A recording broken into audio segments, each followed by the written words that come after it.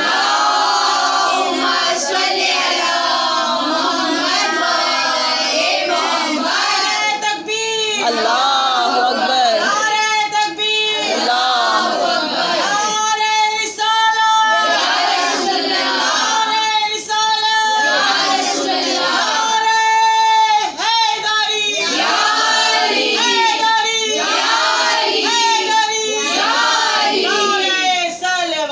اللہم صلی علی محمد و آل محمد وعجل فرجہم۔ اب جو دو آیات میں نے آپ کے سامنے ابھی تھوڑی دیر پہلے عرض کی کہ جن کا انکار، جن پر یقین نہیں کرنا کفر محض ہے، وہی طبیعت یہاں بھی ہے کہ اگر ولایت سے انکار کر دیا، اگر قربا سے محبت نہیں کی تو پھر انسان کفر پر ہے، ایمان پر بہرحال نہیں ہے۔ عزیزان گرامی، کل ہم نے دیکھا تھا کہ کون سی خاتون ہیں کہ جو سب سے زیادہ قربت رکھتی ہیں رسالت مآب سے، سب سے زیادہ۔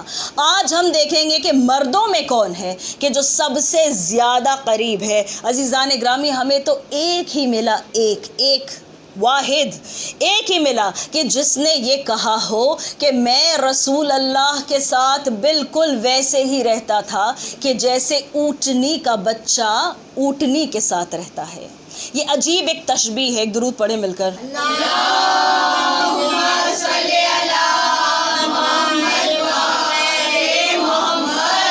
جل فرجم، ذرا اپنی توجہات اس طرف مائل رکھیں، اس لیے کہ وقت زیادہ نہیں ہے، طویل مصائب بھی مجھے پڑھنے ہیں انشاءاللہ، تو کوشش یہ کریں۔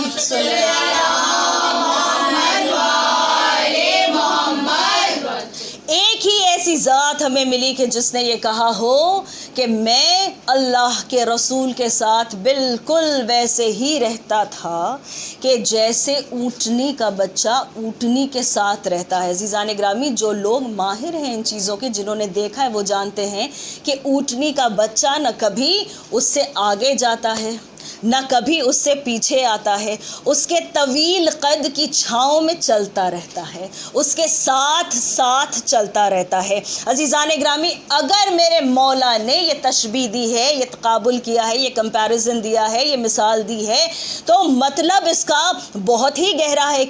کیونکہ اللہ کے رسول کے ساتھ چلنا ہی تو اتباع ہے، نہ ان سے آگے نکل جانا ہے، نہ ان سے پیچھے رہ جانا ہے۔ ہمیں تو ایک ہی ملا کہ جو مکہ میں بھی ساتھ تھا، مدینہ میں بھی ساتھ تھا۔ ہمیں تو ایک ہی ملا کہ جو گھر میں بھی ساتھ تھا، مسجد میں بھی ساتھ تھا۔ ہمیں تو ایک ہی ملا کہ جو زیر قصہ بھی ساتھ تھا، جو مباہلہ میں بھی ساتھ تھا۔ ہمیں تو ایک ہی ملا کہ جو احد میں بھی ساتھ تھا، کہ جو جنگ بدر میں بھی ساتھ تھا۔ ہمیں تو ایک ہی ملا کہ جس کو پکار کر خیبر میں اللہ کے رسول نے کہا ناد علیًا مظہر العجائب ولا احد سوا، کہ بلاؤ علی کو کہ جو مظہر العجائب ہے اس کے سوا اور کوئی یہاں کام نہیں آئے گا۔ ایک درود پڑھے مل کر۔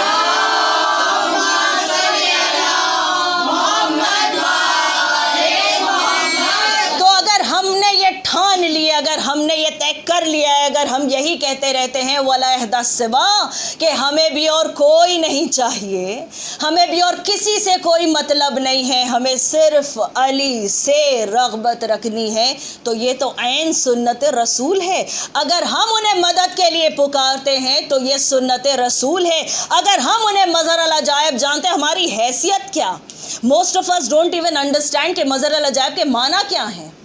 اللہ کے جلووں کا مظہر، وہ جو معجز نما ہو، اسے بلایا، کیا کہا؟ ناد علیًا مظہر العجائب ولا احد سوا، دیکھو اس کو بلا لاؤ، اس کو بلا لاؤ۔ یہ دو جملے ہیں کہ جن کے حصے میں آپ کے سامنے پیش کر رہی ہوں کہ رسالت مآب نے کہا اسے بلا لاؤ، اس لیے کہ اب علم برداری کا موقع آیا ہے، اب علم اٹھانے کی باری آئی ہے۔ دیکھو مجھے وہ چاہیے کہ جو کرار ہو، جو غیر فرار ہو، جو آگے بڑھ کے حملے کرنے والا ہو، ہو، جو رجل ہو، جو مرد ہو، جو ایسا مرد ہو کہ اللہ اور رسول کو دوست رکھتا ہو، جس کو اللہ اور رسول دوست رکھتے ہو، اور جس کے ہاتھ پر اللہ ایسی کھلی ہوئی فتح رکھے گا، ایسی مبین جیت رکھے گا، ایسی اوبویس وکٹری کو سجائے گا کہ جس کا انکار کوئی کر نہیں سکتا۔ تو عزیزان گرامی، اگر دیکھنا ہے کہ سب سے زیادہ قریب کون ہے رسالت مآب کے مردوں میں، تو بے شک وہ میرا مولائے کائنات علی ابن ابی طالب علیہ الصلوۃ والسلام۔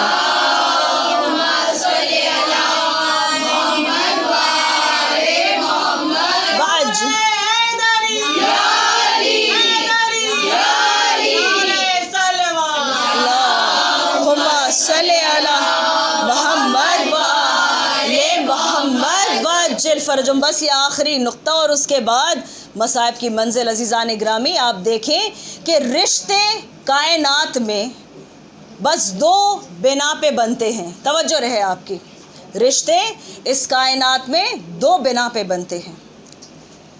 ایک رشتہ ہے ازدواج کا جو شادی بیاہ کے معاملے سے بنتا ہے، ایک رشتہ ہے خون کا کہ جو خاندان میں قرابت دار ہیں ایک دوسرے کے، جن کا آپس میں خون کا رشتہ ہے۔ ایک رشتہ داری ایسی ہوتی ہے، ایک ازدواج والی ہوتی ہے۔ عزیزان گرامی، اللہ نے ایک ایسا انتظام کیا ہے کہ علی ابن ابی طالب کے دونوں رشتے رسول سے جوڑ رکھے ہیں، دونوں رشتے رسول سے جوڑ رکھے۔ بھائی سگے چچیرے بھائی ہیں، ایک ہی خون ہے، ایک ہی خاندان ہے، تو خونی قرابت داری بھی ہے، اور پھر ایک لوتی اولاد، ایک لوتی بیٹی کے شوہر ہیں، لہٰذا ازدواج سے بھی سب سے زیادہ قریب اگر کوئی ہے تو وہ ہے علی ابن ابی طالب۔ عزیزان گرامی، ہمیں یہ بتائیں کہ ان سے مودت نہ کریں تو کس سے کریں؟ ہم کیوں تلاش کرنے جائیں اور کسی کو کہ جب علی موجود ہیں؟ ہم کیوں کسی اور طرف دیکھیں؟ ہم کیوں نہ ان کی اولادوں سے محبت کریں کہ جن پہ پروردگار نے یہ سرٹیفیکیشن دے دیا ہے کہ یہی قربا ہیں، یہی قربا، ان سے مودت کرو تو اجر رسالت ادا ہوگا، اور یہ اجر وہ ہے کہ اس کا فائدہ بھی تمہیں ہی ملے گا۔ ہاں عزیزان گرامی، ہم کیوں نہ ان کے لیے آنسو بہائیں کہ جنہوں نے اپنے بچوں کو دعاؤں میں مانگا، انہیں پالا پوسا، تیار کیا، پروان چڑھایا، اس لیے کہ یہ دین کا تحفظ ہو جائے، اس دین کو محفوظ رکھنے کے لیے۔ عزیزان گرامی، جو اتنی زیادہ مشابہت رسول سے رکھتا ہو کہ شب ہجرت اگر رسول کے بستر پر سو جائے تو اتنے برسوں تک دیکھنے والے لوگ یہ تمیز نہ کر سکے کہ محمد ہے یا علی ہے۔ عزیزان گرامی، اور پھر جب وہ اس رات کے بعد اٹھے تو اللہ قرآن مجید میں یہ اعلان کرے کہ ہیں کچھ ایسے بندے جو اپنی ایک رات کی نیند کے عوض ہماری مرضی خرید لیتے ہیں، اور پھر وہ بندہ کہ جس کی ایک رات کی نیند کی یہ قیمت ہے کہ اللہ نے جس کو اپنی مرضی دے دی، ذرا تصور کریں کہ جب وہ نماز شب میں اپنی بھیگی ہوئی ریش کے ساتھ ہاتھوں کو بلند کر کے اللہ سے کچھ مانگتا ہوگا تو اللہ نے کس معیار پر عطا کیا ہوگا، اللہ نے کتنا سجا کر دیا ہوگا۔ عزیزان گرامی، جہاں ہر کوئی اتنا حسین ہو کہ حسن اس کا مشہور ہو، وہاں پر کوئی قمر بنی ہاشم کہلائے، یہ اللہ کی طرف سے اعلان ہے کہ علی تم نے ہم سے مانگا، تم نے ہم سے مانگا، اب جو ہم نے دیا ہے تو لاجواب دیا ہے، بہترین دیا ہے، بے مثال دیا ہے۔ کہیں دیکھا ہے آپ نے ایسا کوئی دینے والا کہ جس کے ہاتھ نہ ہو لیکن دنیا کو پال رہا ہو؟ کہیں دیکھا ہے ایسا غریبوں کا پالن ہار جو بے دست ہو کے سب کچھ عطا کرتا ہو؟ کہیں دیکھا ہے ایسا کوئی غازی کہ جو مر کے بھی غازی کہلائے؟ کہیں دیکھا ہے کوئی ایسا دینے والا؟ کہیں دیکھا ہے کوئی ایسا تمناؤں کا پورا کرنے والا کہ جس کی اپنی حسرتیں کربلا کے میدان میں پوری نہ ہوئی؟ عزیزان گرامی، میں نے تو ابھی اپنے مولا کا نام بھی نہیں لیا، لیکن یہ عباس سے امید ہے، امید ہماری دھڑکنیں بندھی ہوئی ہیں اس علم سے۔ یہ علم ہے نا، یہ ہماری امیدوں کا مرکز ہے، یہیں سے ہمیں سب کچھ ملتا ہے، یہیں سے ہمیں سب کچھ ملتا ہے۔ عزیزان گرامی، علمدار سے ہر شیعہ کو جو محبت ہے، جو احترام ہے دل میں، اس کا مقام علیحدہ ہے۔ عزیزان گرامی، کیوں نہ ہو کہ یہ شبیہ حیدر ہیں، یہ اتنا بہادر اور شجاع علی کا بیٹا ہے کہ جب اس کی ضعیف ماں نے یہ سنا نا کہ گرز کاری سر پر لگا اور عباس دریا کے نزدیک شہید ہو گئے، ایک مرتبہ جناب ام البنین نے پلٹ کر کہنے والے سے کہا کہ تم نے یہ کیا کہا؟ میں کیسے مان لوں کہ عباس کے سر تک کسی کا گرز پہنچ جائے؟ میں نے عباس کو پالا ہے، میرے لال کی طرح قوی کوئی نہیں ہے، ارے وہ ایسا بہادر جنگجو ہے، کیسے ممکن ہے؟ پھر کہنے والے نے کہا بی بی یہ قیامت اسی لیے گزری کہ عباس کے شان قلم ہو گئے، عباس کے شان قلم ہو گئے تھے۔ عزیزان گرامی، ہم سب کو درد کا احساس ہوتا ہے نا، ذرا تصور کریں کہ کیا بہادری ہے، کیا نصرت امام کا جذبہ ہے، ارے کیا اپنی تکلیف سے بے نیازی ہے عباس کی کہ بدن کے اعضاء کٹ کٹ کے گرے میدان جنگ میں، لیکن عباس کی نظر اپنے ہدف سے نہ ہٹے۔ جزاکم ربکم، بس ساری تفصیلات میں نے چھوڑ دی، یہ سن لیجئے کہ اپنی 4 برس کی بھتیجی کی سفارش لے کر میرا مولا جب اپنے آقا کے پاس آیا، ارے حسین کہتے ہیں واللہ عباس اب تم ایسی سفارش لے کر آ گئے ہو کہ میں منع نہیں کر سکتا، ہاں ہم سب امام کے منتظر ہیں نا، ہم سب اپنے زمانے کے معصوم کے منتظر ہیں نا۔ کیا ہم نے کبھی سوچا کہ ہم اپنی خواہشات کو ارے کمتر جانے اور مولا کی مرضی کو برتر جانے؟ اگر اس کا سلیقہ سیکھنا ہے تو عباس سے سیکھیے، جس نے 32 سال تک یہی سنا ہو عباس ہم نے تمہیں کربلا کے لیے مانگا، اے میرے لال ابھی تلوار نہ نکالو، یہ جنگ کے جوہر کربلا میں دکھانا، کربلا کربلا کربلا، ارے سوتے جاگتے زندگی کا ہر ایک لمحہ عباس نے عاشور کا انتظار کیا، لیکن جب وہ موقع آیا تمنائے عباس سینے میں رہ گئی۔ میرے مولا کہتے عباس جنگ کی اجازت نہیں ہے، جنگ کی اجازت نہیں ہے میرے بھائی، ہاں چاہتے ہو تو سکینہ کے لیے پانی کی سبیل کر دو۔ عزیزان گرامی، نہ زرہ ہے جسم پر، نہ ہاتھ میں تلوار ہے، بس ایک قلم ہے اور ایک نیزہ، ہاں اس علم میں ایک خشک مشک بندھی ہوئی ہے، آج بھی اس کی نشانی آپ کی نظر کے سامنے ہے۔ یہ محض مشک نہیں ہے، یہ سکینہ کا اعتماد ہے، سکینہ کا بھروسہ ہے، سکینہ کی امید ہے جو علم سے وابستہ ہے کہ جب میرا آقا نکلا نا، ایک مرتبہ اس بی بی نے جلدی غش میں پڑے بچوں کو جگایا، کہا بچوں سنا، تم نے سنا میرا چچا پانی لانے گیا ہے، میرا چچا پانی لانے گیا ہے۔ کتنا یقین عباس پر، میرا چچا پانی لانے گیا ہے، دیکھو وہاں پہرا ہے نا نہر پر، بس میں دعا کرتی ہوں تم سب آمین کہنا۔ ارے غش میں پڑے بچے، جو غش سے فاقہ ہوا، یہ امید دل میں بندھنے لگی کہ شاید اب پانی آ جائے، ہائے ننھے ہاتھ ہیں اور اس میں کوزے ہیں، اور بی بی ہے کہ دعا کرتی جاتی ہے پروردگارا میرے سقا کی حفاظت فرما، میرے سقا کی حفاظت فرما۔ ارے شیر بڑا تیزی سے ترائی کی طرف، جو فوجوں نے شبیہ حیدر کو آتا دیکھا، ارے خود بخود چھٹ گئی۔ ایک مرتبہ علم جو نشیب کی طرف اترا، ارے خیام حسینی سے دیکھنے والوں نے دیکھا کہ بس اب ترائی تک پہنچ گئے عباس۔ ایک مرتبہ میرے مولا پانی میں اترے، ارے اپنے رہوار کو بھی پانی میں اتارا۔ ایک مرتبہ میرے مولا نے اس مشک کو کھولا، اس میں پانی بھرا اور مشک کو علم سے